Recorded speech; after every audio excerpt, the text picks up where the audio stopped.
లేని మాట మాత్రం అనలేదు అధ్యక్ష. ఇంకా రెండో విషయానికి వస్తాయి అధ్యక్ష. వారు నేను ఆ నియోజకవర్గం 15 సంవత్సరాలు ప్రాతినిధ్యం వహించాను అధ్యక్ష. మొన్నటి వరకు కూడా మన మా 24 ఎలక్షన్లో దాంట్లో ఓడిపోయిన వరకు కూడా 15 సంవత్సరాలు నేను కంటిన్యూస్ శాసనసభ్యుడిగా ఉన్నాను అధ్యక్ష. 15 సంవత్సరాల్లో రాని డయేరియా ఎప్పుడు ఏ ఒక్కరు కూడా చనిపోయిన నేపథ్యంలో ఈ 4 సంవత్సరాలు ఈ 4 నెలల కాలంలోనే ఎందుకు చనిపోవచ్చు అధ్యక్ష? 5 సంవత్సరాల్లో మరి 4 నెలలు 4 నెలల కింద చనిపోవచ్చు కదా అధ్యక్ష. అక్కడ కానీ పరివేక్ష లోపం వస్తే నేను క్లియర్ కట్గా చెప్పాను అధ్యక్ష. ఏదైతే ఇంకోటి అధ్యక్ష, జిల్లాలో ఎక్కడ లేని విధంగా ప్రతి ఊరికి కూడా ఒక పంపింగ్ స్కీము, ఒక ప్రొటెక్ట్ వార్డ్ స్కీము ప్రతి ఊర్లో ఉంది అధ్యక్ష. ఆ నియోజకవర్గంలో అది గర్వంగా చెప్తున్నాను అధ్యక్ష. అది ఆ కార్యక్రమం ఉన్నప్పుడు దాన్ని పర్యవేక్షణ చేయాలి. ఏది టైం టు టైం దాన్ని క్లోరేషన్ కలుపుకోవడం, టైం టు టైం ఆ పైపులను వచ్చి క్లీన్ చేసుకోవడం, టైం టు టైం చూడడం, అవి ఆ కార్యక్రమం జరగలేదు అధ్యక్ష.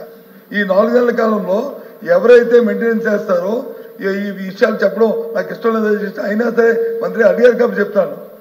ఆ లోపాలు ఎవరు చేయాలి, ఎవరు చేయకూడదు, ఈ కాంట్రాక్ట్ నాకు కావాలి, ఆ కాంట్రాక్ట్ తొలగించేయాలి, ఆ వర్కర్ని తీసేయాలి, ఆ వర్కర్ని మళ్ళీ కొత్త వాడిని వేసుకోవాలి, వాడి దగ్గర మళ్ళీ 50,000 లక్ష మళ్ళీ వాడి దోచుకోవాలి అని అక్కడ కొట్లాట జరిగింది అధ్యక్ష.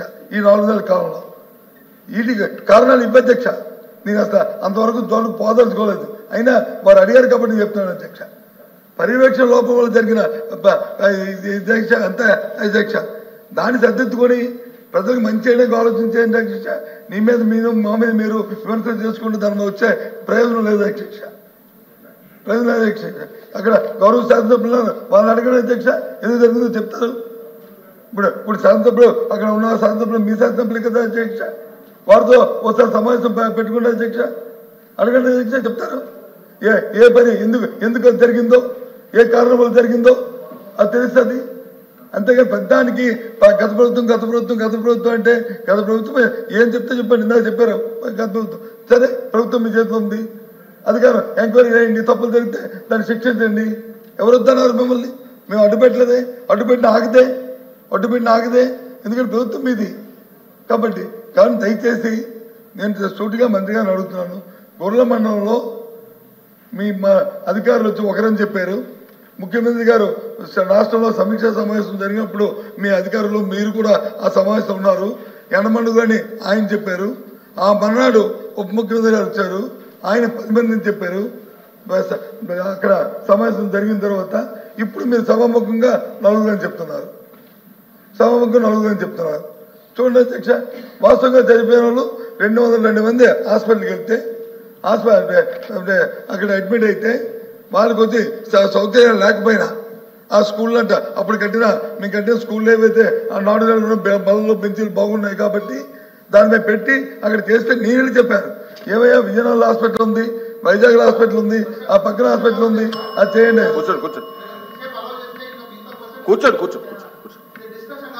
కూర్చోండి, మీరు డిస్కషన్ పెడితే నాకు అభ్యంతరలే. ఇది నా కాన్ఫిడెన్స్ అని చెప్పి మాట్లాడుతున్నాను. దయచేసి గౌరవ సభ్యులు కూడా తెలుసుకోవాలి. ఇది నియోజకవర్గంలో జరిగిన 13 మంది చనిపోయిన తాలూకా సమస్య. ఇదేమైనా మా సొంత అనుకోలేకపోతే ఎవరి మీద విమర్శించడానికో మాట్లాడుతున్న సమస్య కాదు. ఇది ఆ సమస్య కాదు. ఇది దయచేసి కాబట్టి మంత్రి గారిని నేను కోరుతుంది. మొదటిగా నేను చెప్పింది వచ్చి దాని గురించి మాట్లాడాను. ఆ తర్వాత వచ్చి అక్కడ ఇప్పుడు కూడా చెప్తున్నాను, ఇంకా పర్యవేక్షణ లోపం ఉంది, మెయింటెనెన్స్ లోపం ఉంది. అది మీ సబ్జెక్ట్ కాదు, అది పంచాయతీరాజ్ సంబంధించిన సబ్జెక్టు. దయచేసి అధికారులు కలెక్టర్కి ఆదేశాలు ఇవ్వండి. విశిక్షణ లేకుండా ఎక్కడా కూడా మెయింటెనెన్స్ కి ఇబ్బంది లేకుండా కార్యక్రమం జరగాలని ఆదేశించండి. ఆ విషయాలు రావు, అది నేను కోరుతుంది. అంతేగాని ఎవరి మీద బురద చల్లాలనో చేయాలనో చెప్పిన విషయం కాదని మీ ద్వారా చెప్తున్నాను అధ్యక్ష. దయచేసి ఎక్స్గ్రేస్ ఇవ్వడానికి మాత్రం ప్రయత్నం చేయండి. ఆ పేదవాళ్ళని ఆదుకోండి అధ్యక్ష. అసలు వెనుకబడిన జిల్లాలో వెళ్ళింది వాళ్ళకి చాలా మంది పిల్లలు అందించే పిల్లలు కుటుంబ పెద్దలు చనిపోయారు. ఆ కుటుంబాల పోషణ కోసం ఆలోచించమని చెప్పి ఒకసారి మీరు ఆలోచించమని చెప్పి మీ ద్వారా కోరుతున్నాను అధ్యక్ష. అచ్చెన్నాయుడు ఉపన్యాసాలు చాలా బాగున్నాయి అధ్యక్ష. ఆ నియోజకవర్గానికి పెద్దలు బొత్స సత్యబాబు గారు ప్రాతినిధ్యం వహించారు. మేము అధికారంలోకి వచ్చిన తర్వాత 2-3 మాసాలు ఇది జరిగింది అధ్యక్ష. మేము కూడా 15-20 సంవత్సరాలు లేనటువంటి వ్యాధులు కలరా కానీ డయేరియా కానీ మనం వింటున్నామంటే బాధ కలుగుతుంది. దీనికి కారణం ఏంటి అధ్యక్ష? పారిశుద్ధ్యం పరిశుభ్రత ఉండాలి, గ్రామ పంచాయతీలు యాక్టివ్గా ఉండాలి, మున్సిపాలిటీలు యాక్టివ్గా ఉండాలి, కార్పొరేషన్లు యాక్టివ్గా ఉండాలి.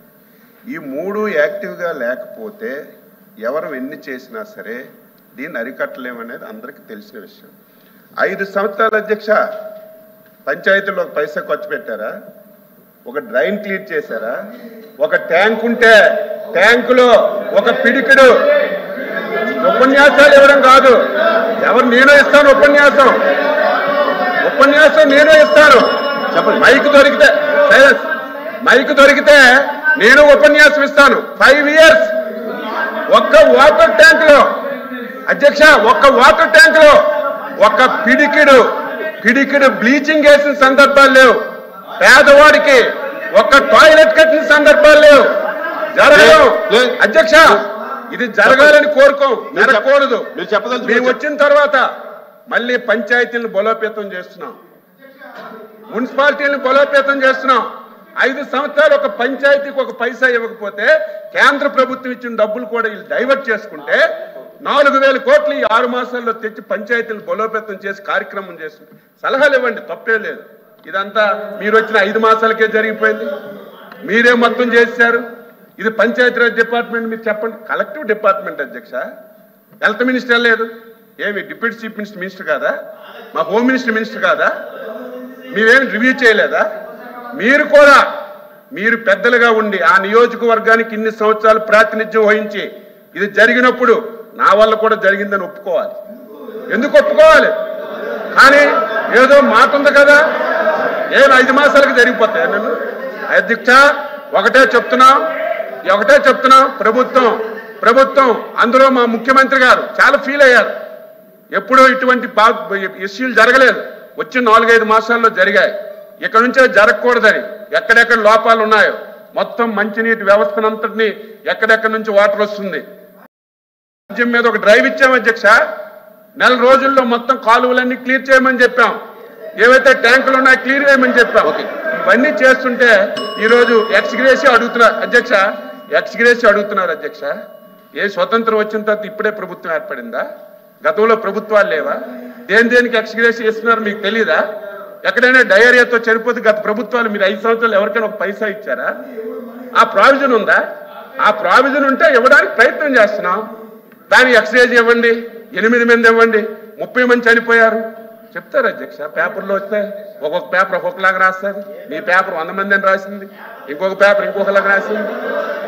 ఇవన్నీ చూసిన తర్వాత అధ్యక్ష అక్కడైతే డయేరియా రావడం వాస్తవం, మరణాలు జరగడం వాస్తవం.